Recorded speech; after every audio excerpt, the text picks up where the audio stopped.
Endi ikkinchi variant ko'krak vilchkani koketga ko'chirishni o'rgataman. Men hozir bor andozalardan foydalanyapman. Uncha isrof qilishni yoqtirmayman to'g'risi. Shuning uchun chirib, mesela buzilib ketmaguncha foydalanaman. Qayta ko'chirib. Endi shu yerda qaranglar. Bu qismida etagi kengaymagan holatdagini o'rgataman. Mana bu o'zimizning ko'krak vilchkamiz. Ana shu andozamizdagi. Endi buni oppoq qog'ozga yopishtirib olishim kerak mana. Oppoq qog'ozga ko'chirib olishim kerak, ya'ni.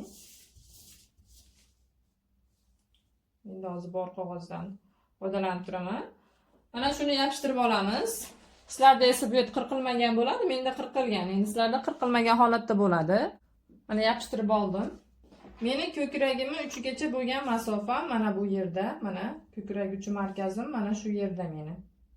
Pro'ymam esa mana bu yerda. Hozir ko'krak uchi markazimni chizib ko'rsataman. Mana ko'krak uchi markazi mana shu yerda. Endi qaranglar, bu yerdan qilmaymiz, ko'krak uchi markazimizni teparoqqa ko'chiramiz.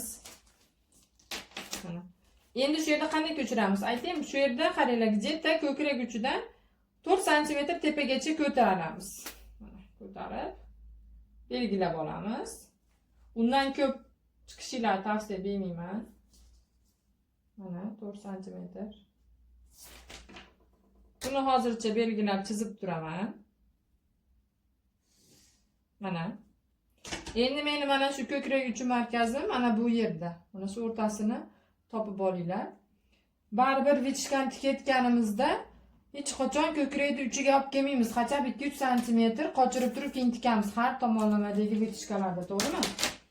Endi mana shu ko'krak vilchkalarni mana shu topib olgan o'rtadagi nuqtamiz bilan birlashtirib chizib olamiz. Ya'ni ko'krak vilchkani sal teparoqqa mana ko'chirib turib chizib olamiz. Chizayotganimizda mana shu joylari bilan mana shu joylarni tekizlab kelib turib birlashtirib bu yoqqa kirgizib olamiz. Endi shu yerda qanday xohlaysiz formasini koketkalarda mana shu yerdan qirqishinglar kerak, mana shu joydan. Bundan tepaga o'zi bir yo'la chiqib ketmanglar, mana bu qolgan vilchka haqqi ko'payib ketmasin. Endi mana shu yerdan misol men hozir mana bu yerdan olib kelib oysimon qilmoqchiman. Men oysimon koketka xohlayapman. Endi sizlar xohlagan formalarda qilishinglar mumkin. Ya'ni mana shu yangi topib bo'lgan markazimizga kelish kerak faqat. Mana shunday qilib oysimon qilib oldim. Endi mana shu yerdan qirqib yuboraman buni. Mana. Sizlar tekis chiroyli qilib o'zingizlarning ostiga qirqib olinglar. Bu yoqqa esa tekis keladi, mana. Mana menda koketka hosil bo'ldi. Ko'rdinglarmi? Koketka hosil bo'ldi. Endi mana endi qirqib olganimizdan keyin qaranglar. Endi bu yerda ko'chiramiz. Ya'ni olib tashlaymiz. Mana shu vilchkani faqat chiqarib olish kerak, qayerga yo'q qilib olish kerak endi deydigan bo'lsanglar agarda. Mana shuni yo'q qilib olish uchun qaranglar, shu yerda mana bu masofani o'lchaymiz. Qancha santimetr qolgan masofa? Mana shuni o'lchab olamiz. Mana 2 sm. Mana shu 2 sm-ni mana bu yerga bunday qilib qo'yib olamizda. Pro'ymaga mana shu joydan pro'ymaga chiroyli qilib, yoysimon qilib, ya'ni yoysimon qilib, bunday qilib chiqarib olib tashlaymiz. Faqat ko'p tepaga chiqishinglar tavsiya bermayman mana shu ko'krak markazidan. 2-3 sm-gacha chiqinglar yetadi. Nima desanglar, ko'p yana chiqib olsanglar, mana bunga o'xshab ko'pgina ochilib ketishi mumkin. Bundan ko'p ochilish kerak emas. Mana shuning uchun koketkalarning qismini mana men hozir mana shu yerdan qirqib bo'lgandim-ku. Sizlar imkon boricha mana bu uchini sal pastroqdan olib kelib keyin qirqishga harakat qilinglar. Mana shu yerdan o'lchashga, ko'krak birinchi ko'krak markazidan 2-3 sm tepaga ko'chirib turib, keyin mana shu yerdan koketka qilishinglar tavsiya bergan bo'lardim. Mana endi hozir choklarim bir-biriga to'g'ri kelishi uchun buni qirqib olib tashlayman. Bunda etagi kengaymagan holatda o'zini holatida qolgan etak bo'ladi. Mana. Endi ko'rdinglar, mana shu yerda tikkanimda misol mana bu qog'oz kerak emas, hozir buni olib tashlaymiz, bu keraksiz.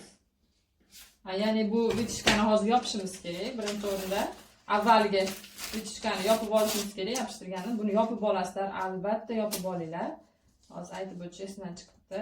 Mana sizlar yopib olinglar shunday qilib. Menda hozir yelkalar to'g'ri kelmagan, chunki hali qirqib tayyor qilmagandim. Mana yopib olganinglardan keyin keraksiz mana bu qog'ozni olib tashlang. Sizlarda endi bunaqa bo'lmaydi. Men hozir yopishtirib olganim uchun shunaqa bo'lyapti. Sizlar esa tekis chiroyli qilib qirqib olasizlar. Mana.